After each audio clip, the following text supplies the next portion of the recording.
Hello my friends, welcome to my corner. I wanted to put together a video about the books that I read last month. So we don't need any prologues, no preliminaries, nothing like that. Let me just show you the books. The first one that I have is La Place by Annie Ernaux from the year 1983. Now, as you know, I read A Girl's Story and also Shame, but the one that I really wanted to read by Ernaux was The Years. I finally got the chance to read it because my girlfriend got a copy for me from the library back in January. I liked it. It has a broader scope than most of Ernaux's other books, but it felt a little bit too much like a report to me of things that were happening, historically, and how people were responding to them.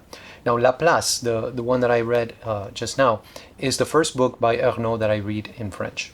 So to me, this is a very important step, I guess I could say. And also, this is the only book by her that I actually own. So that's another reason why it's important. It's the story of her father, just like a woman's story is the story of her mother. And the cool thing about this one is that it's very short, okay? So we're looking at 114 pages, and it was written only in 8 months, okay? It says here November 1982 to June 1983. So really a very, very quick read. It has her distinctive style, so in that sense I recommend it to you because you're going to find here the unadorned prose, the vignettes, okay, that she is known for, with the spaces between them that sometimes vary, and that is very important, and also the brutal honesty that she displays in all of her novels. It is very good, okay, but I would say it is not my favorite by Ernaux. So far, my favorite by her would be A Girl's Story. I don't know when I am going to be reading her again because I have already experienced 4 of her books, and I think that that's pretty much enough for me, at least for the moment.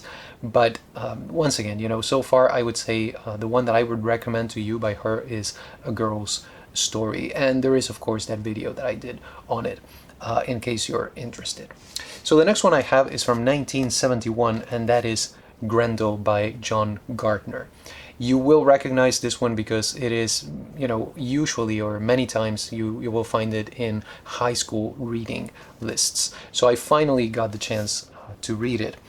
I was, of course, I was never assigned this in high school. I had to read Beowulf, and actually we did an activity that is very popular here in the US, which is Grendel's trial. Okay, basically what we do is we put the monster on trial and we listen to his story and everything. Something that I feel in a way maybe have been inspired by this book right here. So it's really a postmodern move, this idea of telling the story from the perspective of the other, a famous story.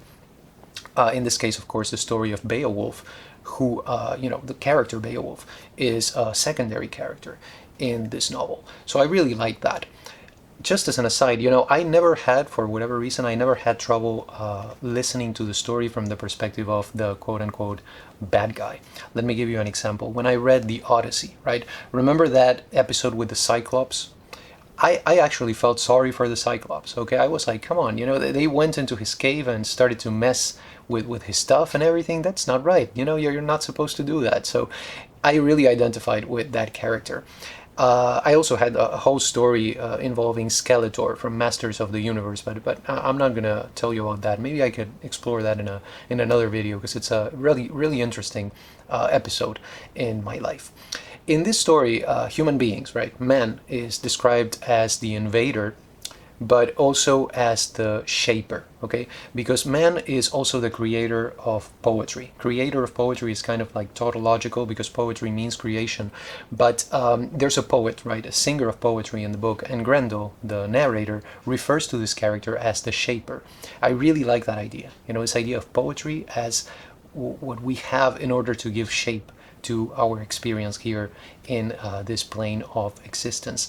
And speaking of existence, I would say this story, Grendel, is an existentialist story because Grendel, the monster, at one point is exploring how he is dealing with his condition, right?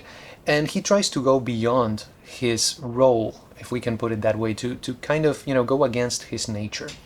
Because of that, I would also call it a fable. If you take a handful of fables by Aesop, for instance, you will notice that that is a theme that repeats itself. It's all over the place. You have these animals these characters, animal characters that represent human traits, trying to go against their nature, trying to fly when they do not have wings, for instance, and always ending up in disaster, right? One great example would be the fable Venus and the Cat. You cannot change the nature. That is one of the main themes of fables, and that is definitely present here in Grendel. Another thing that I like about it is the consciousness of language that it displays, right? So let me give you an example here with a quote. So Grendel says, talking, talking, spinning a web of words, pale walls of dreams between myself and all I see. So you have this consciousness of language.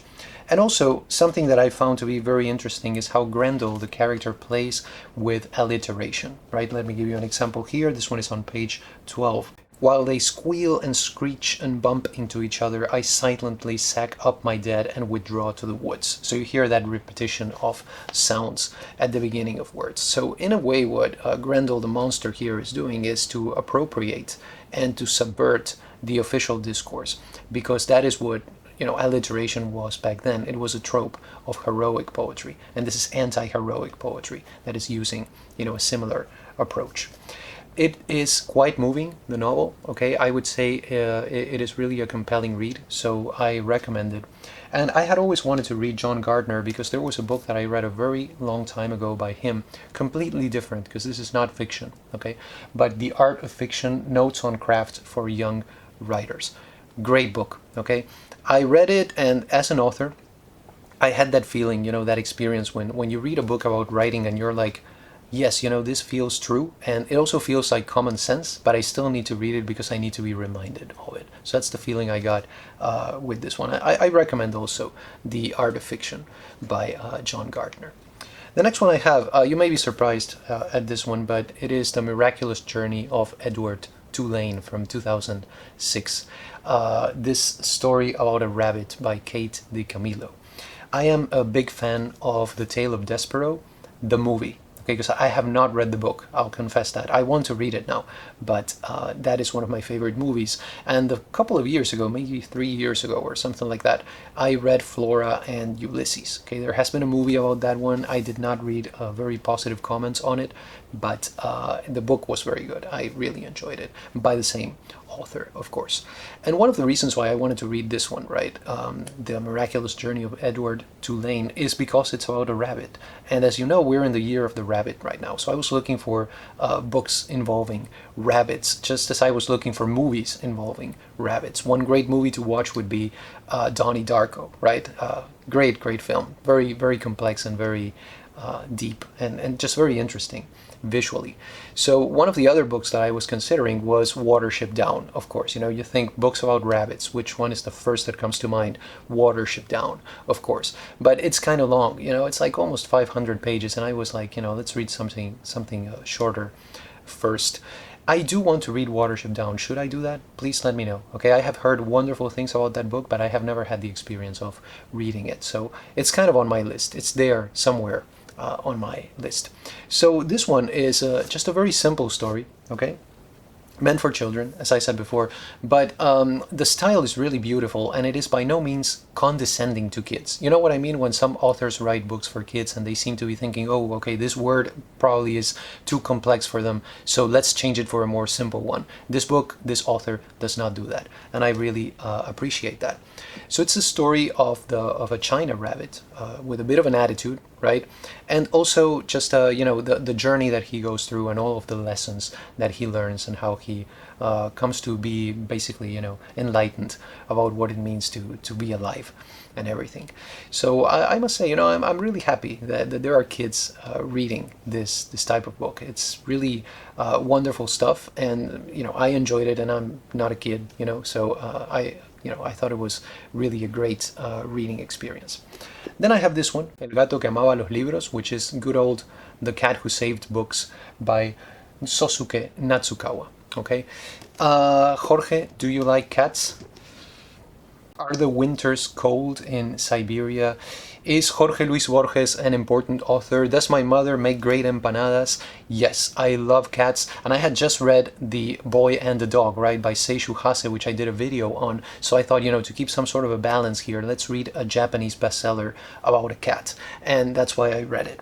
Now, I must say, completely being honest here, I did not enjoy this book as much as I was expecting to. Okay, it's a very good story. It has very good characters, but I just could not understand the hype. I just don't see why this was such a big bestseller. Okay, it focuses on a handful of episodes, so it reads more like a collection of stories. So it's episodic. And I don't know, it's I did make a video about it. My previous video is about an idea that comes from this book, which I agree with, but at the same time, it's by no means an original idea. So I explored the connection between empathy and reading, this idea of connecting with other people and with books. So I thought it was interesting. It's very good. I cannot say that I do not recommend it, but at the same time, I feel like there's something missing right there. And then the last one that I have, this one is from 2014, okay? The Emissary by Yoko Tawada, okay? My only previous experience of Yoko Tawada had been The Bridegroom Was a Dog, which I read many years ago. And it was just disastrous to me, that experience. Okay, I could not believe that short story, really, because it's not really a novella, it's very short, had won the Akutagawa Prize. Okay, but I had always thought, okay, maybe that is not her best work. Sometimes the story that wins the Akutagawa is, many times the first story that these authors produced or published. So I kept thinking, I need to give her a second chance. Now, I have to say this. The Emissary is much better, okay? I really enjoyed it a lot more than I had The Bridegroom Was a Dog. But at least for me, it just didn't quite take off, There seems to be something missing right here. So let me read you a little bit what it is about, okay? Because it does have a great premise. So Yoko Tawada's new novel, The Emissary, is a breathtakingly light-hearted meditation on mortality.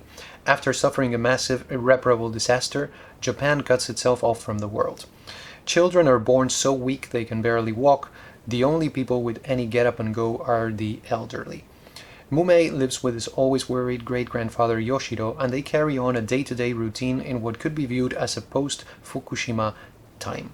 Mumei may be frail and gray-haired, but he is a beacon of hope, full of wit and free of self-pity.